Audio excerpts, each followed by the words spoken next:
Social media platforms like Instagram, Facebook, and TikTok have altered how we share our lives and interact with others. Every minute, every second, millions of individuals post their photos and videos on their social media. And for some, the pressure to be perfect can be overwhelming. Many people find themselves caught between being real on social media and trying to convey a perfect image of themselves.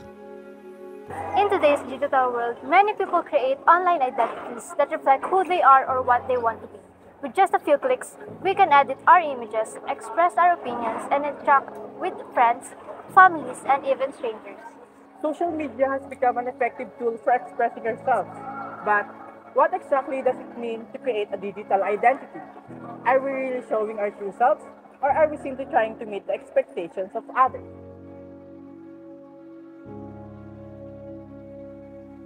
So, meaning to say, yung digital self is like yourself.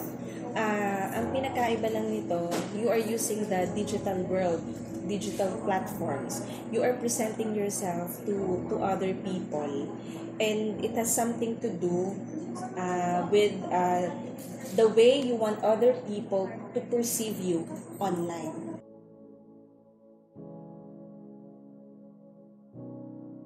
Have you ever edited your photos or posts to meet others' expectations on social media? Yes po. Yes po. Yes po. Yes po. Yes. Yes. Yes, I did once edit my photos online to meet others' expectation. Before, I was so public about myself. I often post my pictures on Instagram, and this actually made me feel good because I thought I was keeping up with the trend. However, this isn't who I really am. That was me like around 3 years ago. Now, when you look at my accounts, they're empty and blocked or private because I now prefer being private. I do not have to show off on social media because now I enjoy just being myself and minding my own life for my own peace. It's as if ang tingin natin sa ating sarili and we have to kumbaga, marating natin yung standards ng ibang tao na parang yung beauty standards, pag hindi natin siya na-achieve, it's like our self-esteem will fall short. Something like that. So, may tinatawag tayo in social psychology na social comparison theory. We tend to compare, we tend to achieve that certain level of, parang kasi tayo matanggap ng ibang tao. We curate ourselves. Tapos parang nakaka-create siya ng fragmented self-identity natin na naglo-lower talaga ng self-esteem.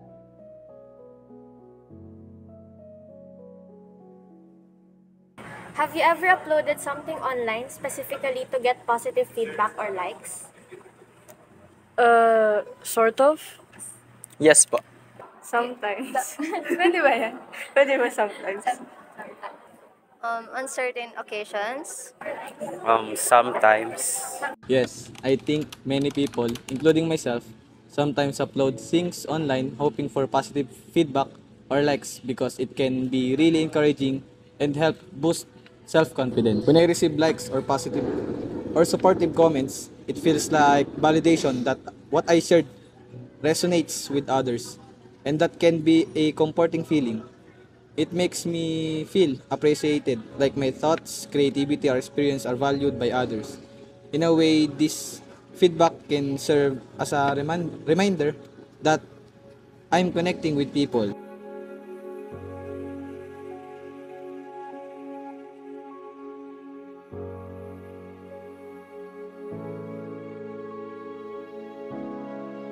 Yes.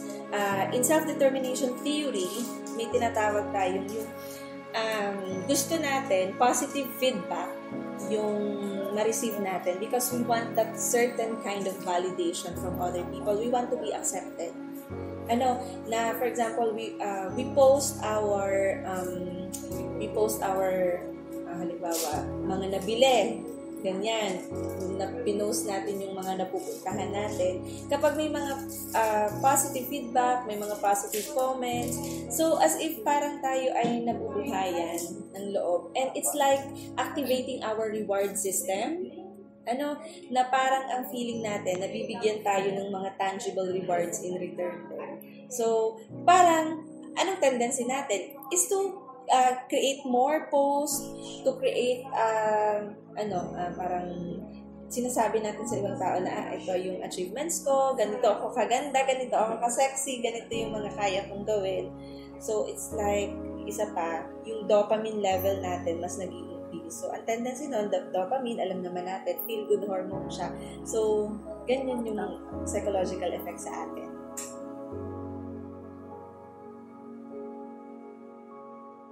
Have you ever posted something just because it was trendy or to feel like you belong? Sometimes. Yes po. Sometimes. No. Yes, sometimes I post trendy things to feel a sense of belonging. For me, sharing popular content can make me feel part of a larger community, especially on social media, where trends created a shared experience. By following these trends, I feel more accepted or validated. However, it can also mean if we're sharing things that don't fully represent us, as we prioritize fitting in over being authentic.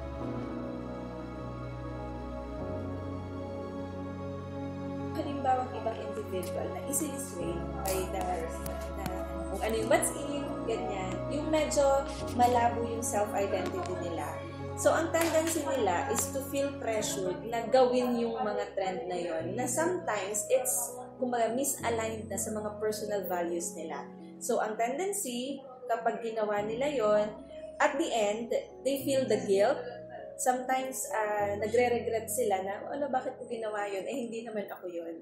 Something like that, diba? So, still, kapag may mga trend tayo online, that pressure of, kumbaga, doing also those things to be accepted, nai-influence.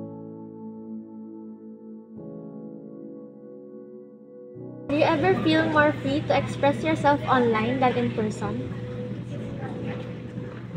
Yes. No. No. Yes, there are certain situations where being online allows me to be and feel more free. The anonymity of being online allows myself sometimes to speak out more openly and confidently to certain topics that would be difficult to talk about in person and in real life.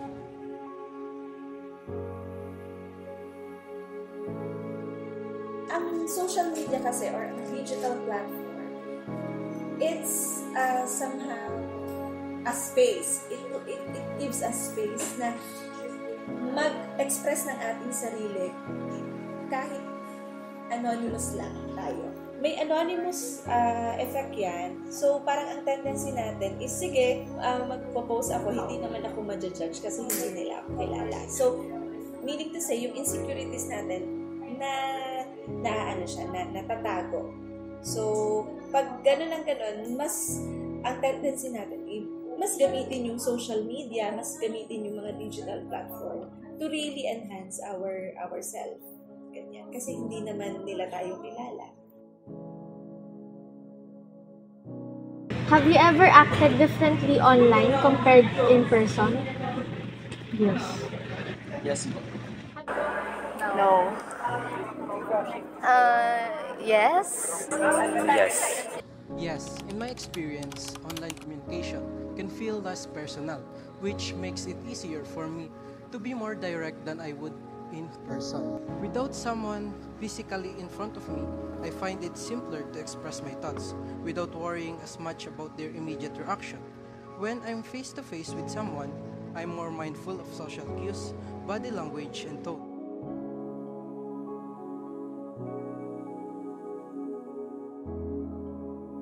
May parang nagkakaroon ng confusion.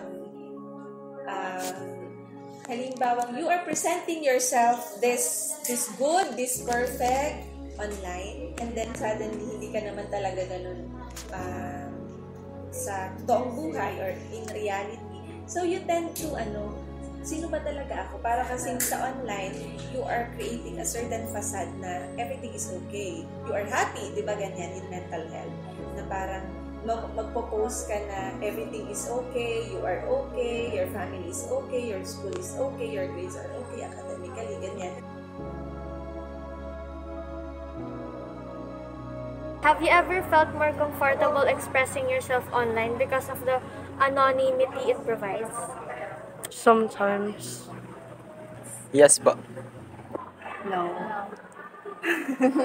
Absolutely yes.